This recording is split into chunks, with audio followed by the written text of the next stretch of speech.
I'm Black Dragon, and welcome to another edition of Black Dragon Biker TV.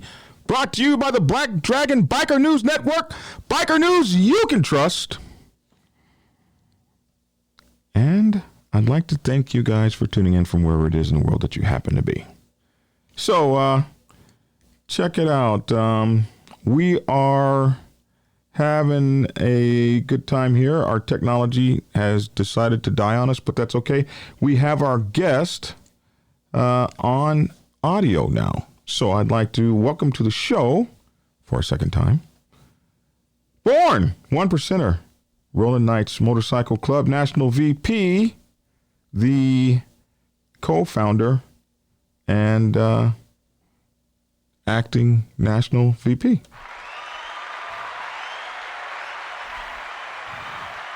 How are you, man? Welcome to the show. I'm good, Black. How you doing? Man, I'm so disappointed. We worked on this stuff, and then as soon as we went live, it all just went. It was so disappointing. But I'm so glad to have you on the show, man. And what I want to talk to you about is, I get these questions all the time. So what I want to talk to you about is some of the challenges you went through getting your motorcycle club started. I've gotten maybe 100 questions. How do you start a 1% motorcycle club? And hell, I don't know. So I thought I would talk to someone who has. So tell us a little bit about how you got into motorcycle clubs and, what was, your path to make your dream happen. How about that? Okay. All right. So what brought you into motorcycle clubs in the first place? What brought you to want to be in a motorcycle club? I guess you could say I've been around it all my life.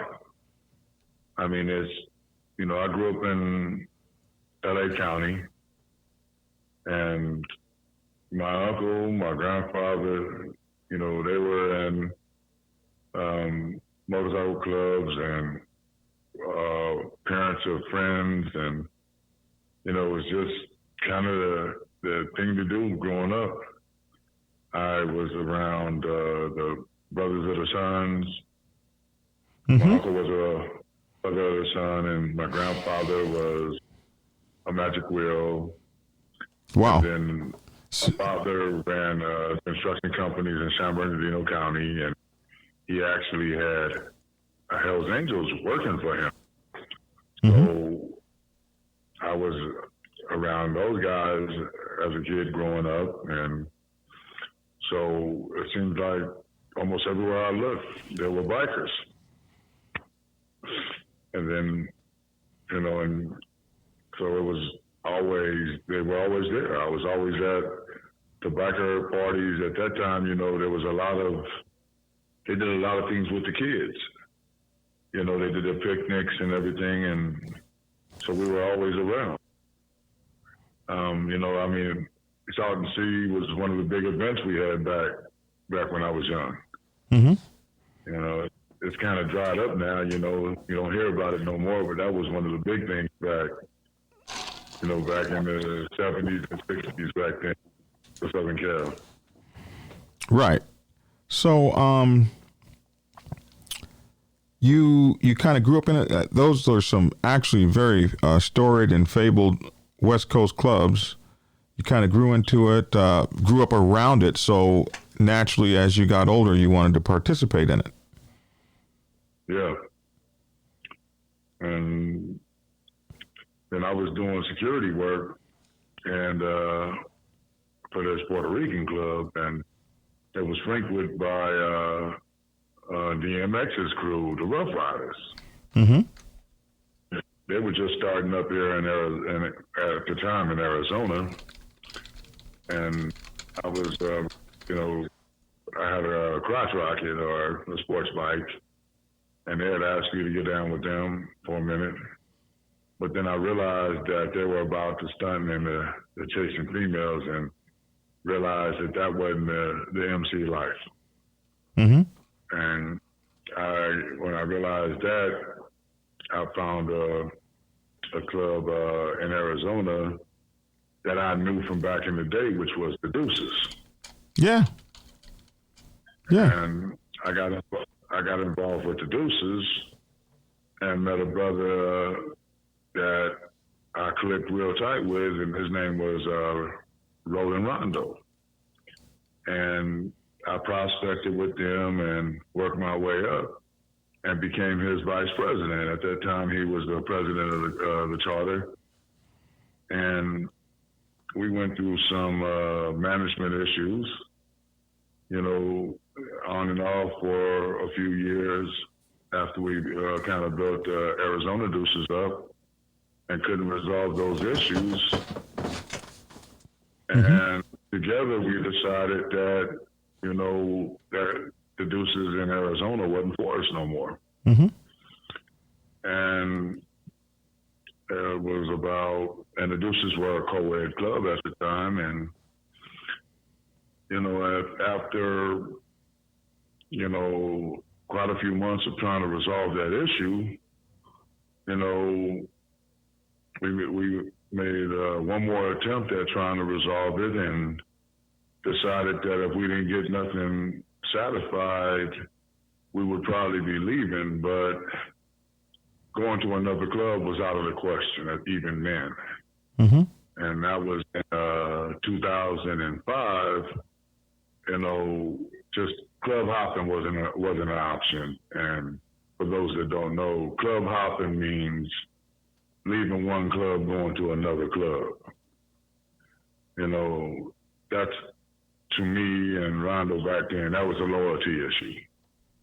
You know, so we decided that before we would take that step, we would take a chance at starting our own thing. And, you know, he gave me permission to design a new patch and come up with a new name. And at that time, my loyalty to my president and friend, and like I mentioned, his name was Rollin Rondo. And that's where the name Rollin Knights, being the first part being the beginning of his name, Rollin Rondo. And I have always been a medieval buff. And that was where the name Rollin Knights came from, the first part being Rollin after him. And me being a medieval buff was where the Knights came into play. And while I was sitting there coming up with club colors, our background of a few of the brothers that were sitting with me came into play.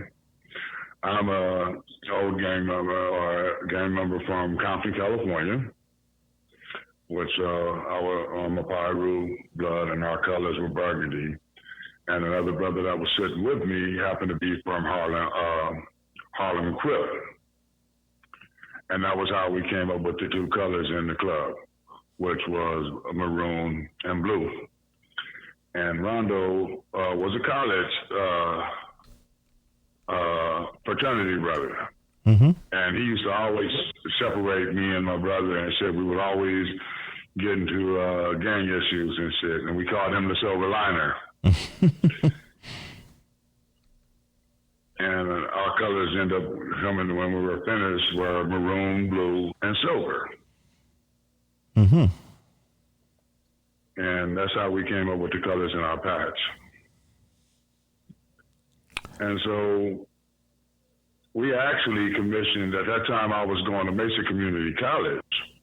Oh, I spent time there. Yeah. Up in San Diego? Yeah. And, no, actually in Mesa, Arizona. And both me and the other brother's name was C-Rock.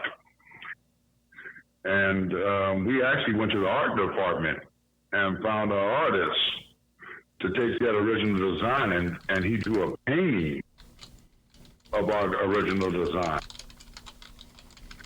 And, you know, we actually, that was our actual first set of colors was actually a painting. And we carried around this painting for the first year. And without ever having the colors designed. with this first group that left the Deuces. There was 12 of us, 6 women and 6 men. And our original meetings was at every once a month we would meet at each other's house and conduct our meeting and work on the bylaws until we perfected them. Mm-hmm. And after that first year of I would say about maybe the 9th month,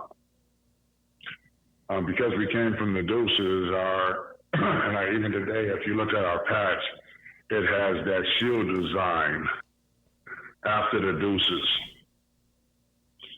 And we actually went to a leather maker, and it just never came out right. Then I found a patch embroiderer that actually did us justice. And to this day, I still rock that first patch. It's actually pregnant to one side. Mm-hmm. And the first 12 I think we approached after that first year, once we got the patch made, was the Soul Brothers in Arizona. And they weren't feeling us in the state of Arizona and told us that Arizona was a red and white state, and recommended that we go and speak to the ACMC, the Arizona Confederation of Clubs. And so as men, Rondo and I went with our colors, patch in hand. And we stood in front of an ACMC meeting and got bombarded it was almost like both sides of the room hit us with a million questions of why should they let us in and why couldn't we just join the clubs that was already in existence? And I remember one question, one answer I gave them was, I said, okay, which one of you can actually stand up and say that we can prospect with any club here as 12 men and women and all 12 of us stay together? And nobody could answer that question. And after about maybe 15, 20 minutes of questioning, finally, it was a member from the Hells Angels, as well as the Spartan Rider, that just finally shut down the whole audience and commended us on the way we presented ourselves, our colors, and our answers as men, and told everybody to back off us, and pretty much told us that they would accept us and we had to wear soft colors. And for about 3 months, we had a pretty much a stack of, the only way I can say it was bitch work we had to do. Right. You know, and we did it, no questions asked, from running garbage, you know, to kissing ass to, you know, and we did it better than anybody else because it was Arizona Spartan Riders that actually was pretty much came to our bat for us and was like, look, the Knights will stand up, they're doing everything that's asked of them, you know, get them out of their soft colors and give them their leathers. Right. And sure enough, you know, they went to bat for us, we got our leathers, and we continue to stand up as men. And we earned our respect the whole time. Everything we did, we attended everything.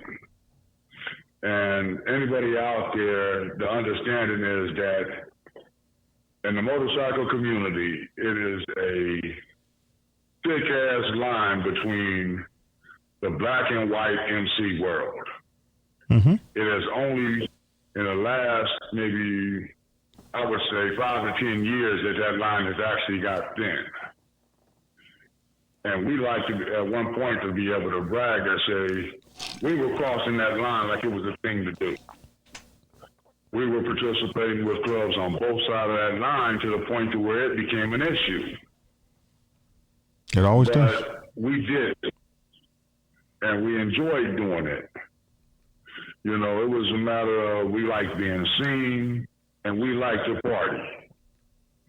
And we didn't care, you know, because our goal was to be a multiracial and any two wheels would do club. We went against all grains, and we had fun doing it. We just wanted to, we wanted to ride, we wanted to be out there, we wanted to be seen, we wanted to be known. Right. From very day one. Mm-hmm. And we pushed that, and I, both myself and Rondo pushed that hard. As VP and president, I'm Louisiana Creole, and yourself as knowing me. When I come into a room, a lot of times people see, my complexion as most of the time being white. And I'm standing side by side with Rollin Rondo, who was a black man. And, so we pushed that together, and we're brothers. Brothers from other mothers. And that's how we got down, and that's how our club looked. Mm-hmm. We even got Oriental members, and so we pushed that multiracial club and to the fullest. And eventually, as time went on, we were redeveloping our colors into a two-piece.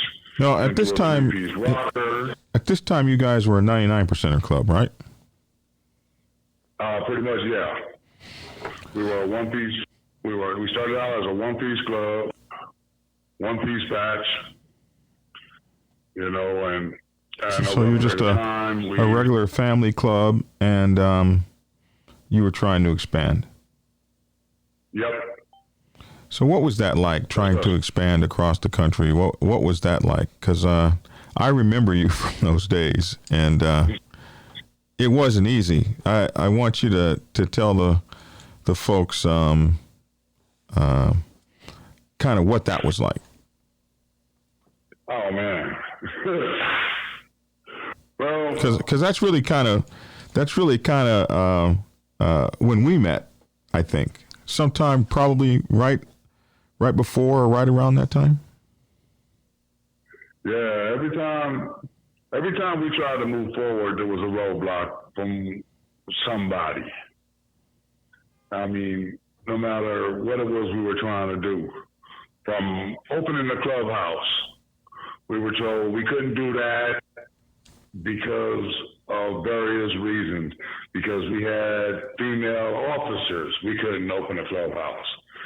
Or, because most clubs at that time had what they called lady voices, where women couldn't sit in at their meetings, mm-hmm. and we empowered our females.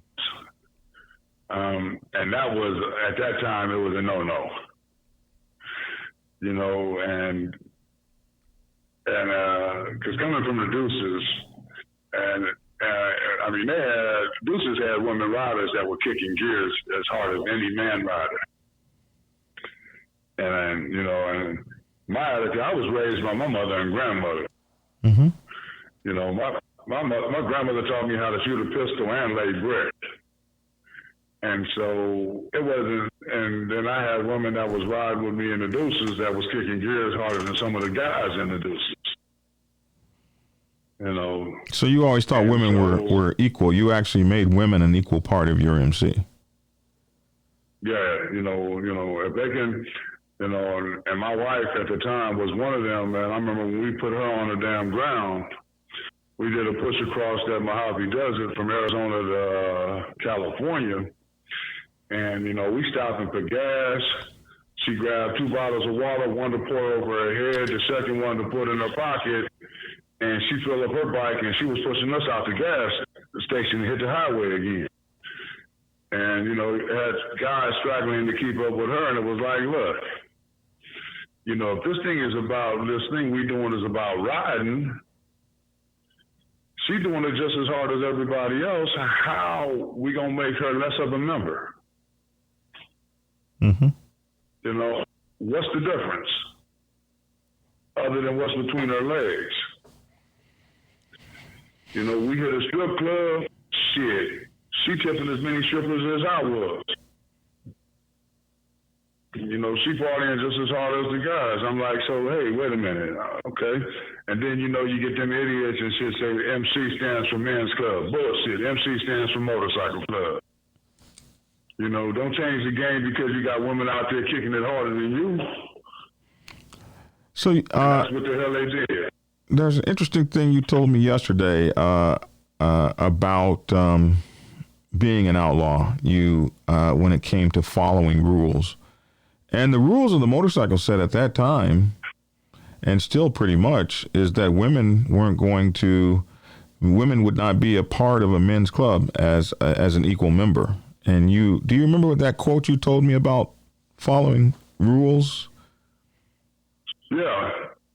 Well, yeah, back in the day when we got labeled as the 1%, it was the National Motorcycle Association that labeled us the 1%. They said that it was 1% of motorcycle riders that went against the grain. Well, if it's the 1% of MCs that go against the grain, why is it within the MC that 1% to make up a new set of rules? If I'm a 1%er, and I'm not going to let another group of people make new rules and not go against them rules as well.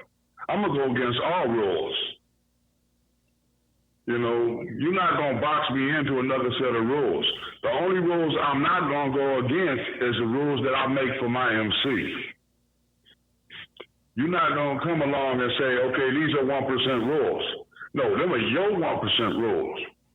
My 1% rules apply to my club. Don't pull up on me and tell me your rules apply to me. That's just not going to work. I'm going to look at you like you're crazy. It's no different than when my father set a set of rules for his house. They didn't apply to my neighbor's sons. But that attitude, I think it's important that folks know that attitude cost you big. I can remember some of the stuff that you were going through back then, some of the brushes with death you were having. Yeah, I've had people pull guns on me. I have people pull guns on my presidents. I mean, that was actually during the church time when everybody had the two-way phones.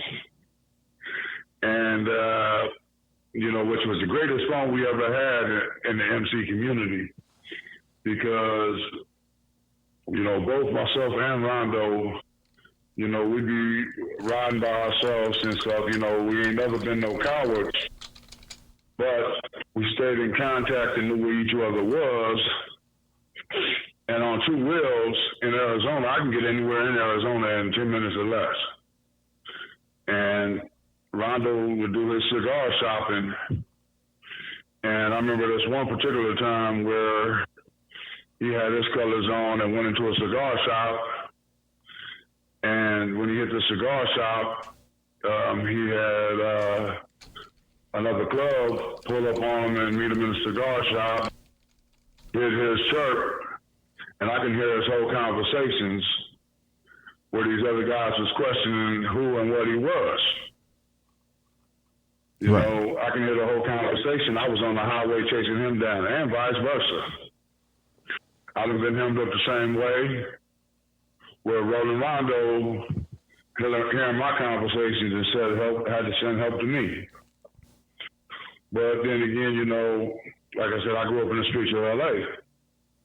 So it was never my first rodeo. I mean, if anybody ever knew about LA in the 80s, I grew up in that war zone, and so the motorcycle thing was just an extension of that to me. Right. And so it's. Now, I can remember sometimes being so afraid for you, man, that I just didn't know if you were going to make it out of some of those things alive. Right. And you had this push forward attitude, and you went so many places alone, all by yourself, without anybody. And, that was my way of earning my respect. I wasn't trying to take nothing from nobody. I wasn't trying to be bigger or better than nobody. My attitude was there's more than enough highway for everybody. I wasn't being disrespectful. I always showed the utmost respect for the cats that were here before me. Black Dragon could attest to that. The Angels could attest to that. Anybody in the area that I was in, I was taught respect by my elders. And I treat the elder clubs that's been out here doing this thing long before I ever got into it with that respect. But at the same time, respect is earned, not given. And that's something that I teach my subordinates and everything else. So when was it that, so as you were spreading out, you kept getting these doors slammed in your face, you kept getting in these situations where, quite frankly, I'd be on my knees praying for you. What allowed you to? Because you would go to areas that would either be locked down, or we're not letting any new clubs in. These are the kind of areas you pick, like little podunk city somewhere. And what allowed you to be able to push through and make it and get your club spread out like you did? Persistence. I would have to say persistence and drive.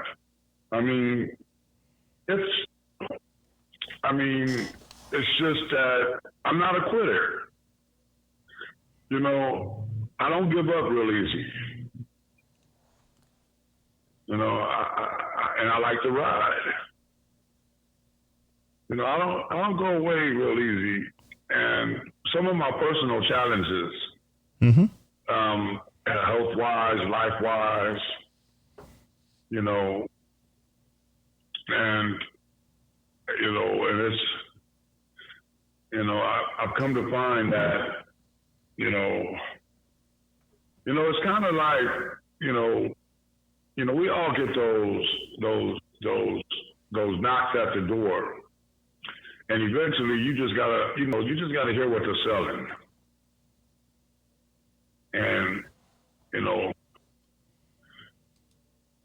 and I just stay persistent. I'm not going away.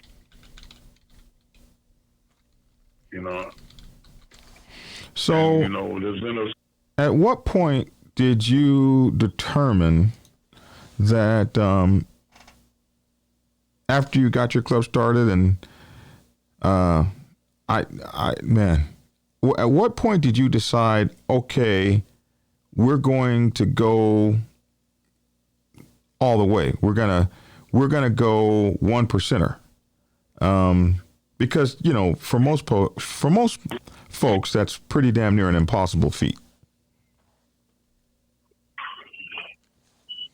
Actually, that was kind of a, believe it or not, I wanted to do that from the beginning, but my Rondo wanted us to work into it, and like I said, I've always been loyal to my president. And so we sat down and we talked about it, and his thing was, let's take our time, let's do it the right way, let's earn it. And so when we sat down and we talked about it, it was more or less, we're going to earn our respect. So what is the right way? How do you, what is the right way to do that? The right way to do it is, it's almost like, it's kind of like watching the old gangster movies, the old mafia movies. If you really pay attention to that, it's kind of like you kind of just know when it's time to just fit in. It's by stages. You're given pieces of the pie a little at a time. And it's making sure that you have the right people in your family. And going through the trials and tribulations, because every brother ain't your brother. And, you know, and you're going to have those that, you know, that the patch makes, and you're going to have the ones that make the patch. And, you know, and you don't see it all the time. No. You get those brothers and stuff that will swear by it. Mm-hmm. You know what I'm saying? And it just, and because of your love for the family, you tend to turn your head for a second and miss the signs that you shouldn't have missed. And you allow the snake to get too close. Mm-hmm. You know, and the bad part about it, that those are the ones that hurt. You know, the problem with those cats is that they also allow the wrong person to get too close. Because some of us don't forgive. Mm-hmm. You know, some of us just have that mentality that don't give a fuck. You know, some of the guys that's been doing this, you know, even some of the old heads, you know, that have been around for generations, and some of the cats that learn from the old heads, you know, they're bred from a different cloth. Mm-hmm. You know, and they take this shit to heart in a different manner. Right. You know, and betrayal, you know, is not something to play with. You know, and everybody don't forgive, and everybody don't forget. Right. You know, these cats that club hop and take this shit lightly don't realize, you know, some people that they think they just beat or got away with something, you know, and think that when they did some dirt to the club or individuals, and that just because they ain't made a comment to or retaliated right away, they think they got away with something. That shit ain't over. Mm-hmm. You know, and it ain't forgotten. You know, you're not just gonna bounce around from club to club and think people forgot about it. Or if you do, then you really foolish. And the allies that these brothers build and have and stuff like that, when people realize you're a dirty motherfucker, you know, it is what it is. Right. Just because they ain't speaking on it or talking about it, you being watched by a lot of people. So you moved to be recognized, and you did it the right way. You earned it. You got yourself accepted where you needed to be. And so when you accomplished that goal, and it took a while, didn't it? I mean, your club is now, what, 14 years old? Yeah. That's kind of crazy. That's a long time. It wasn't an overnight thing. No. It wasn't, you know, and the self-respect, the self-gratification, the respect from the community in a whole. I mean, the calls from other clubs when my club brothers are messing up, you know, when I'm not around and other clubs ask about me by name, when I have health issues and brothers search for me or, things like that. That recognition there, I mean, it says a lot.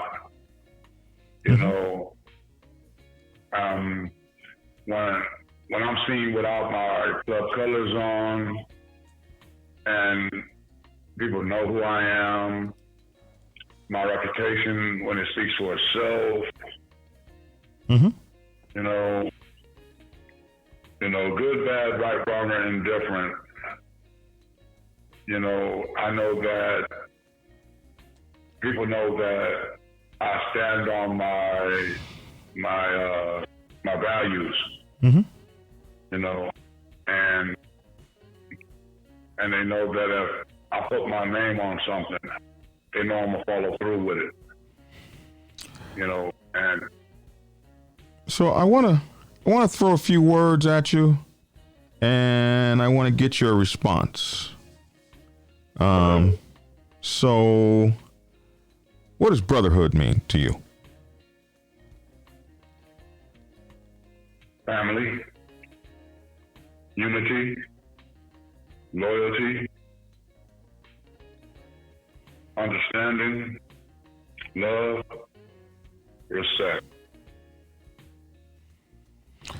What does family mean to you?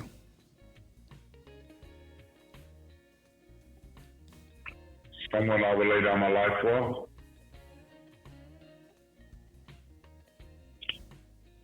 Are there people within your MC that you wouldn't lay your life down for? Yeah. And if so, should they not be there?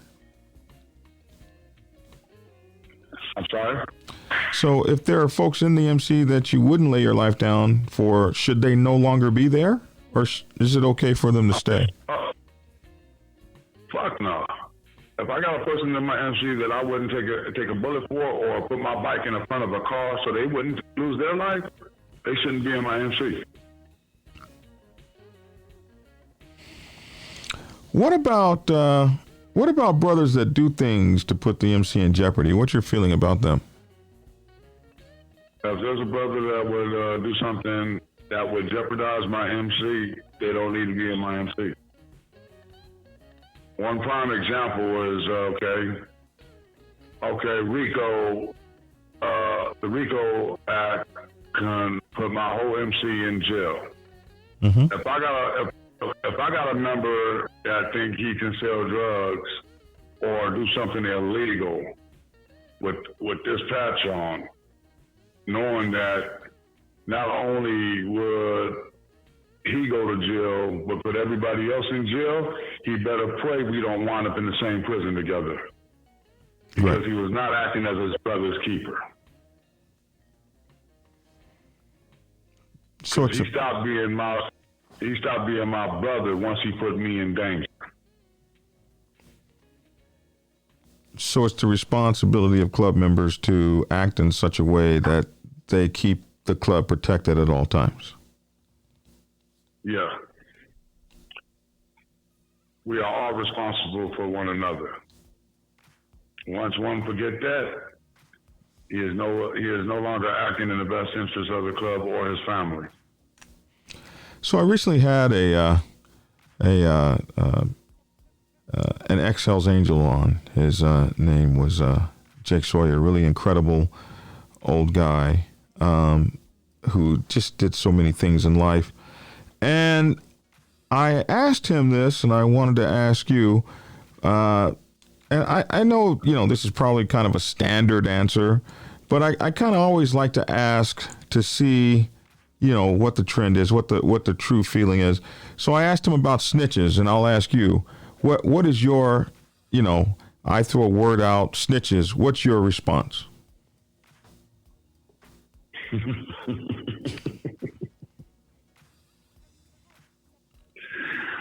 I'm old school when it comes to snitches, brother. I think a snitch should take a bullet to the head. No ifs, ands, or buts. His response was kill them all. Exactly. So You've reached the pinnacle, some would say, in motorcycle clubbing.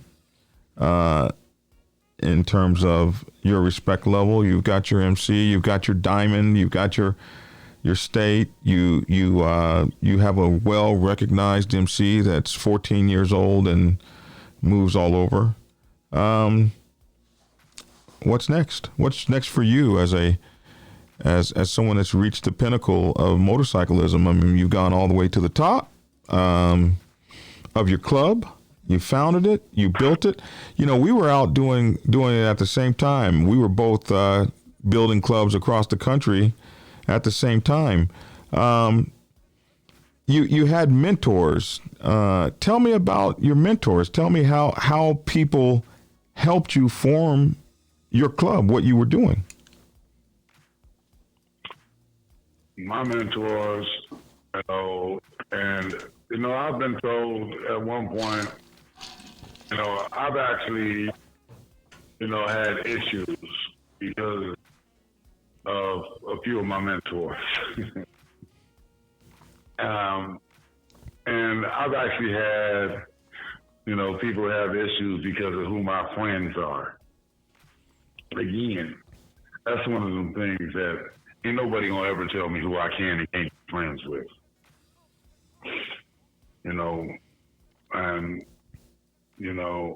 The reason I am the person I am today is because of who my friends are. And I've had top-ranking presidents, that I consider to be very inspirational to the president I am today. You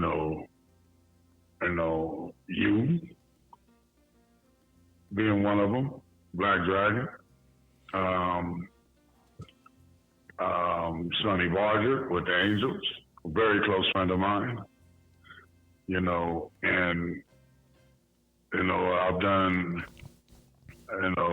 things with him that coming from a multiracial club and being a multiracial club in the MC world is still considered to be a black club. I've actually been to his home and broke bread with him and, hugged his neck, and have rolled with him. And Pee Wee from Chosen Few, Red Devil from the Chosen Few in Arizona, who's not only a mentor as far as MT go, he is also, he also gave me light in masonry, and, I respect these guys because when I was a young president, I was able to go to these guys, and,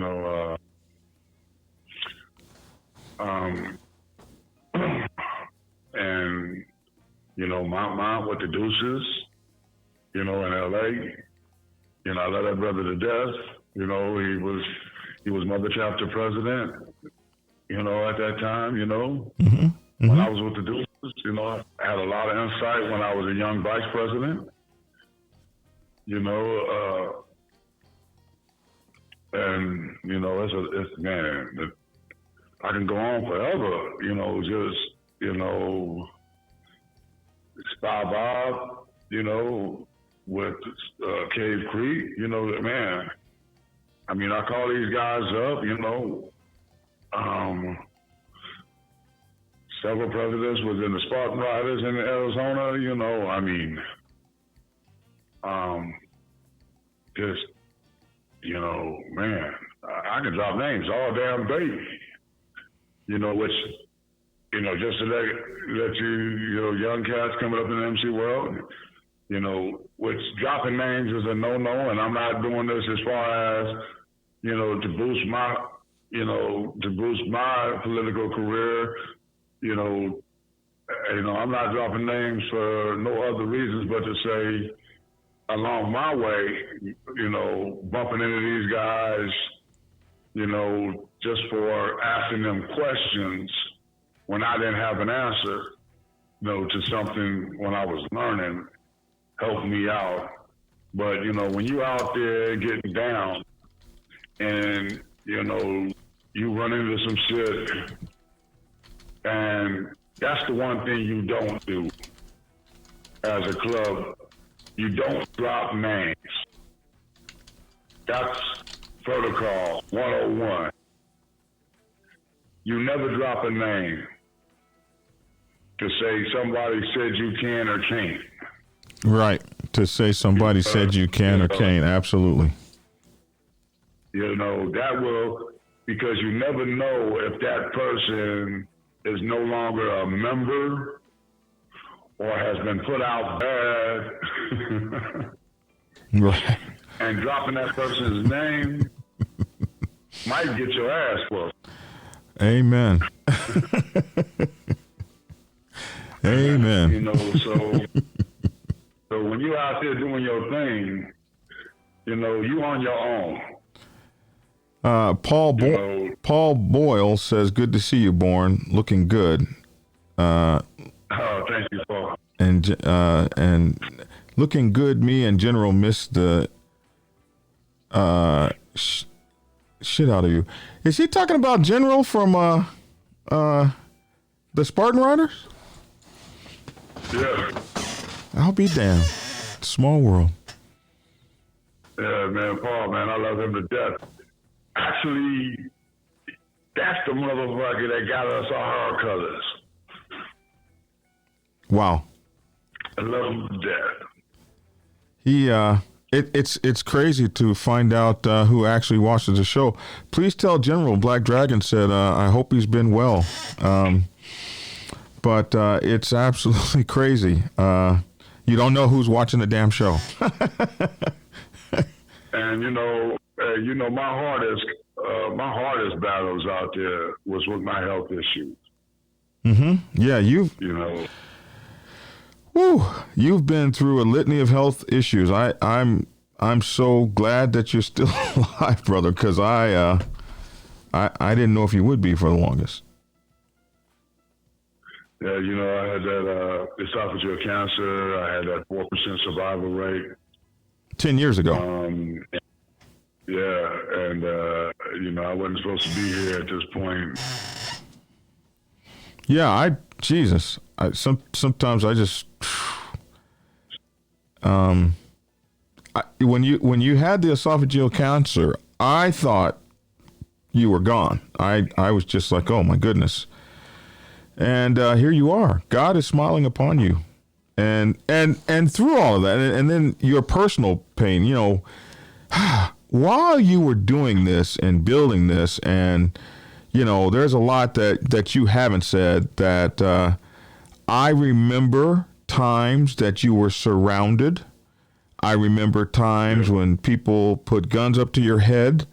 I spent so many hours late at night, us talking, and and then during all that, the personal tragedies in your life, just absolute tragic tragedies that just don't happen to people, and they survive and continue to build motorcycle clubs. And the tragedies that you have are just unspeakable. I mean, I won't say anything about them if you don't, but I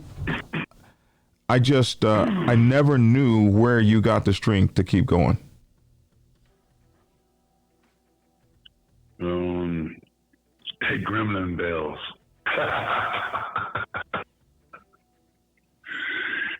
I mean, you're one of the toughest sons of bitches I ever know. I watched, you walked into 1% motorcycle clubs all by your damn self, afraid of nothing, sat your ass down at the table and said, we're coming here to this town. These are the stories that you don't tell, but that's the kind of stuff that you did do. And I know because I saw it.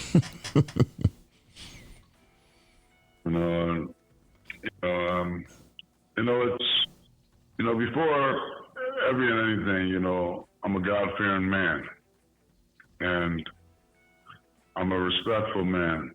I respect the game. I respect the guys that were here before me. I respect the lifestyle. I love the lifestyle. You know, I'm not here to take nothing from it. I'm here to add to it. I see it a little bit differently, and I think we can all get along. And I think if we don't learn how to get along, they're going to take it away from us. Mm-hmm. I talk about that all the time. You know, yeah, you know, and that's going to be, that's going to be sad for everybody. You know, I mean, they already done put so many rules on us that, they're taking away a lot of our clean fun. I mean, there's more rules at Sturgis and Sparks and the shit that we used to doing that, a lot of us don't even go no more. Mm-hmm. We got to find new hideouts and hangouts just to get away from the capitalism. And so we got a couple questions here for you. One of our viewers, Christopher Avery, says, I would like to know what brings someone to the decision of starting a 1%er club over joining one that's already out there. Was there a lack of clubs or a lack of believing in what the local club stood for? Basically, when is it right to make the decision to start one over joining one? Well, like I said, at the time when we did it, I left a club that I didn't agree with no more. And to go from one club to another one is club hopping. And that wasn't, I don't agree with club hopping. It's just when you actually look into what club hopping is, you can have more of an understanding what that is. You cannot trust an individual that bounces from club to club to club because that person is always looking for a better, will never be settled. He's always looking for a better ride. Mm-hmm. And he never finds what he's looking for that way. Because for the most part, unless you, put your own ideals on paper, Mm-hmm. It's never going to be what you're looking for anyway. We have someone has asked, what are your thoughts? He asked for mine and your thoughts on MC culture for those of us in our mid-20s. Why is it so hard for us young guys to find clubs with other young guys? Is the tradition dying? It's really not hard because now the charter I just started, I'm 53 years old, and the guys I started the club with, they're all in their 20s.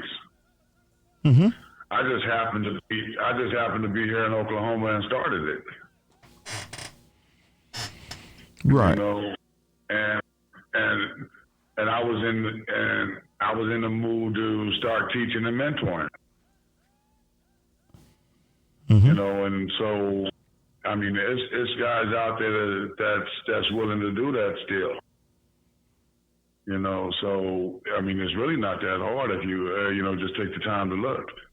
And wherever you at, if you got 7 guys in your age group, wherever you at, shit, give me a call. I'll help you get going. As long as you got what it takes in your heart and ready to put in the time and energy. Right. And, but understand, I'm also that guy that as soon as you break my bylaws, I'll pull up on you and take my shit back from you. Amen. Amen. So, what's next for you guys? What are you gonna do next? What's next in your accomplishment bag? What do you want? Where do you see yourself? Where do you see your club in 5 years? Say. I told you I want a world rocker, brother. Oh, We got a question here from Merlin, who wants to know. Merlin is actually the associate producer for my show. He wants to know, what do you think about associations? Associations? Yeah, like COCs and the like, I would imagine. Oh, no. Maybe are you talking about writing associations? I think he might be talking about writing associations. Well, I personally don't have a problem with them, other than the fact that a lot of them are their doors are open to everybody. And, I'm old-fashioned. I'm an old school spirit, you know what I'm saying? And, we still have things that go on that, just not that open. When you say open to everybody, that's kind of interesting. A guy here says one time he went to the gym, and when he came back, someone had stuck a business card for their motorcycle club in his motorcycle. And he said he never ever contacted that club. Yeah, what do you think of that as the kind of way of recruiting? Is that how do you feel about that kind of thing? Well, I know that a lot of guys, a lot of the new clubs and stuff will do that and stuff like that. I used to do it too when I was a young club, and now that I've become an outlaw club, and a lot of them will do that, but they still gonna go through a hang around period, a prospect period, and a background check. Mm-hmm. So I mean, if he's interested with riding with a club or something like that, you know what I'm saying, you might want to give him a call. But depending on what club it is, I would suggest that he really, go online and find out what club it is, because there's still a lot of 1% clubs out there that are living in the past, Mm-hmm. and they're not letting go. They're not letting go of that hardcore 1% past, and I still run into them.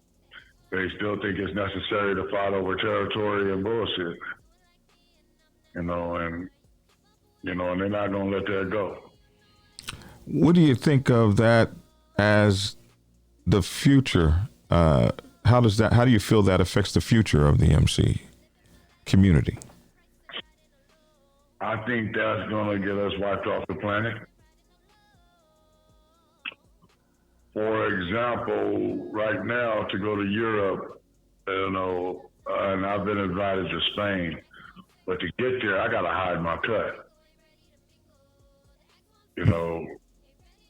If I go through customs in Europe and they find my cup, I'm pretty much detained, and from what they're telling me, it'll be put right back on the plane and sent right back to the United States.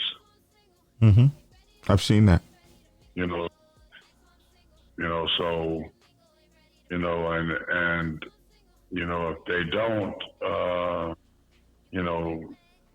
if they don't kind of ease up and change their ways, they're going to try to wipe us off the planet. Yeah. And not just the 1%ers, but all clubs. So you think that we will all be affected when they start wiping clubs off the face of the planet? They won't be trying to distinguish between who is who? No, I don't think so. Mongols got off easy when they got their patches back. But well, I don't know. They spent $1 million. I don't know if that's getting off easy. I'm reading a most intriguing book right now, written by the aging rebel, and I absolutely want to interview him after I read his book. But he has written a complete book on that trial, and his a matter of detail and matter of documentation is just outstanding, and I'm just blown away by the BS that went on. There was a lot of BS, but there was also a lot of diamonds that helped with that trial, because they all knew that if they won that trial, You know, it was just a matter of time before they came at the rest of the diamonds. You know, all it takes is one win, and everybody's trouble. You know what I mean? Yeah. You know, one win that's just gonna trickle down. So, you know, it's just like just like what they did to the mafia. You know what I'm saying? Absolutely. You know, it's gonna happen. It's gonna happen the same way because we're all listed as homeland terrorists. We're all, you know, all on the watch list. So a few years back, I found out that the Knights was on the watch list, and they were trying to figure out who we were under. Wow. Scary. Even though we never been nobody's support, nothing. We've always been an independent club, but at the rate we were growing, they figured we were somebody's support club, and we've never been a support nothing. So, your dedication to this lifestyle, it's everything that's within you. It has been. What do you do when it's time to step back? What do you do when the MC's done with your ass? You know, I tried to retire a few times. They ain't gonna let me go.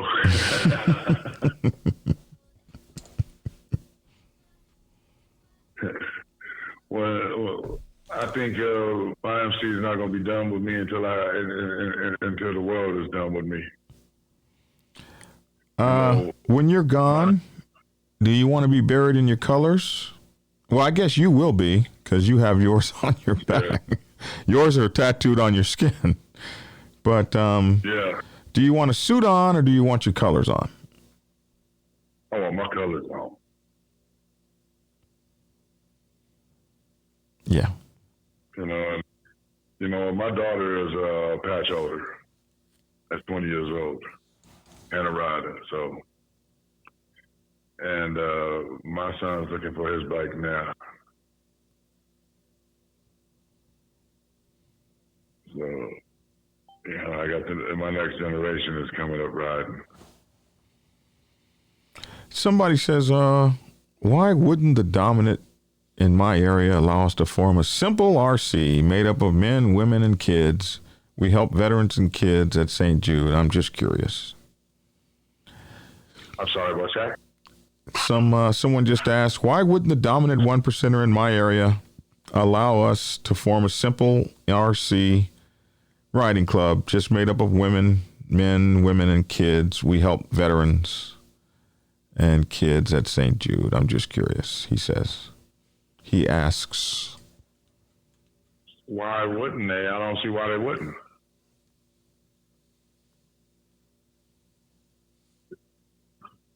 I mean, I've seen that in Arizona. You know, Rough Riders are technically an RC. They're actually an entertainment crew, and they're all over the country. You know, we got them in LA, we got them in Arizona, they got them in Chicago, they got them in New York, they got them in Florida. So my answer to a guy like that is simple. You have to be persistent. I mean, how many people told you no, Born? How many MCs told you no? You're not bringing a 99%er here. You're not bringing nothing here. Yep. Yeah, you know, you got to be persistent and find out why. What are your membership? Who do you have? You know, who do you have in your club? You know, are you bringing law enforcement? You know, are you trying to hang out with one percenters? Are you trying to socialize with the one percenters? You know, that all has major factors to do that. You know, when you do something like that, you know, are your colors similar to a 1% colors? You know, all that has a part to play in it. You know, what do your bylaws read? You know, things like that. I mean, I got, you know, we made colors for our kids. You know, I got children of the night patches. My kids rock them, you know, and always have. You know, when there's 1% events, my kids don't go. But when I'm doing something at the clubhouse, you know, I got security posted up at both ends of the blocks. Ain't no outside clubs coming on my block, RCs or not. We barely let cars pass. So, you know, that all plays a factor. You know, it's a lot more than just starting a RC, no matter what it is. You know, so you know, it's a lot more to it than just going out making some damn colors, putting them on your back, and saying we here. Mm-hmm. You know, it's a little bit more than just doing it like that. They want to know who your membership's going to be, where you plan on hanging out at, what your color's going to look like. You know, you got to take some time and energy into even doing that. Even like the ACMC in Arizona. You know, they had to go in and report to them and say, look, we want to start an RC up. This is what we're about. This is what we're doing. Even Baca had to do that. You remember that when Baca started going around? Mm-hmm. And they were a kids protection organization. You know, so as the Christian clubs had to do that shit. Well, my friend, I mean, it's been a pleasure having you on. Pleasure's been mine. Hey, I'm glad that we were able to reconnect in both the regular world and on your show. Man, it's just, I got to tell you, I'm proud as hell of you. Watching what you've been through, watching what you've accomplished, seeing your colors all over the place, across the country, knowing the BS you've been through. Just watching the life struggles, the hurt and the pain, the personal tragedies. Yet here you stand above your MC in a leadership position, still loyal to the very same damn president that you had way back in the same brother that you were with way back in the deuces all those years ago. That kind of brotherhood and loyalty is what it takes to love this like we do, and to take your MC to the highest pinnacle and have the respect from the highest clubs. I think it's cool. But, you know, the thing I want that it not be lost upon my audience that most of you ain't never fixing to be able to do that shit like that. Thank you. I appreciate that. So, listen, man. Thank you. Appreciate you. I'm going to hang up now, and I'll call you back right after I'm done with the show in just a minute. All right, brother. Love you, man. Love you too, Black. All right. So, I think it's important that you guys know that whatever you try to do is, if it's worth it, you'll give your life for it. And there were so many nights that I didn't think this brother was going to make it. But I am so glad that he did. And to flow his colors down the road in the way that he desired. Somebody said, well, he wasn't old school. He's got that 1%er attitude, that 1%er swagger. I'm going to do this shit my way.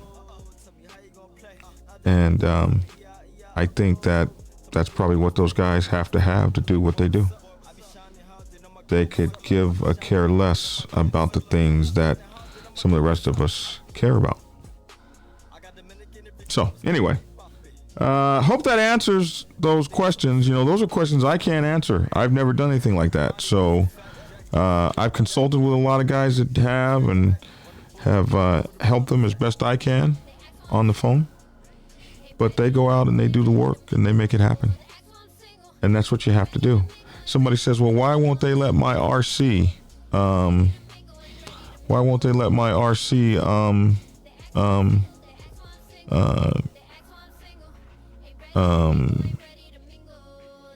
why won't they let my RC in? I'm actually getting someone just sent me a message to answer a question. So, why won't they let my RC in, or why do they say I have to wear a support patch and they won't let me do this, they won't let me do that? And that's what it comes down to. They won't let. And there are folks that say, damn what people will let and what they won't let. And there are other folks that that go out and do what they're going to do. And so that's who they are. That's what it takes. It takes the persistence, and it takes the heart. It takes the strength of character and the passion. And I'll be damned if I can't get this done. That's what it takes. So if that's what you have, then you'll have the kind of MC that you want, whatever kind it is.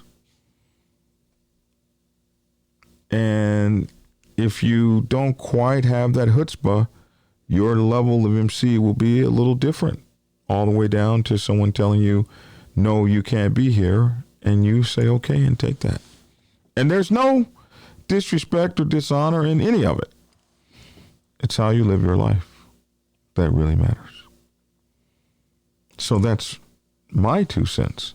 Listen, for those of you who have tuned in recently, this is the podcast, The Dragon's Lair, Motorcycle Chaos, that you will find anywhere that you get your podcasts, like Spreaker, iTunes, Spotify,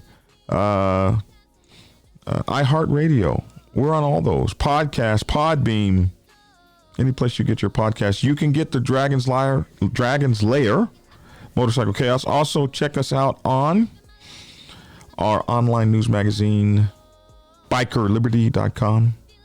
BikerLiberty.com is where you get the news stories that we talk about in the biker news. Hey, America's not burning so much anymore. That's a good thing. But we do have a city occupied, and they've created an exclusionary zone. And an exclusionary zone is a place where police can't go, out there in Seattle. I made a whole podcast about it about 6 o'clock this morning. So please go to the Dragon's Lair Motorcycle Chaos and check that out. Also, go to Black Dragon Biker TV on Facebook, YouTube, and Instagram TV. Check us out there, Black Dragon Biker TV. And we have gear at blackdragonsgear.com. Check us out there. Support us. And you can also support us any one of these ways: Cash App, $BikerPrez, PayPal, and all those sorts of things if you want to help the show. I think that's all the sell stuff. BlackDragonsGear.com. You can get our t-shirts and stuff in. We also have our t-shirt store on the bottom of our YouTube page. Like this video if you don't mind. Like it and share it. And if the channel is cool, please subscribe. I think that's it. I'd like to thank you all for tuning in. Thanks for tuning in, and get skinny. And we're out of here.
And we'll see you in a minute when we break out. The first bug out bag we're going to be looking at is. Well, let's do yours first. Yeah, how about you first?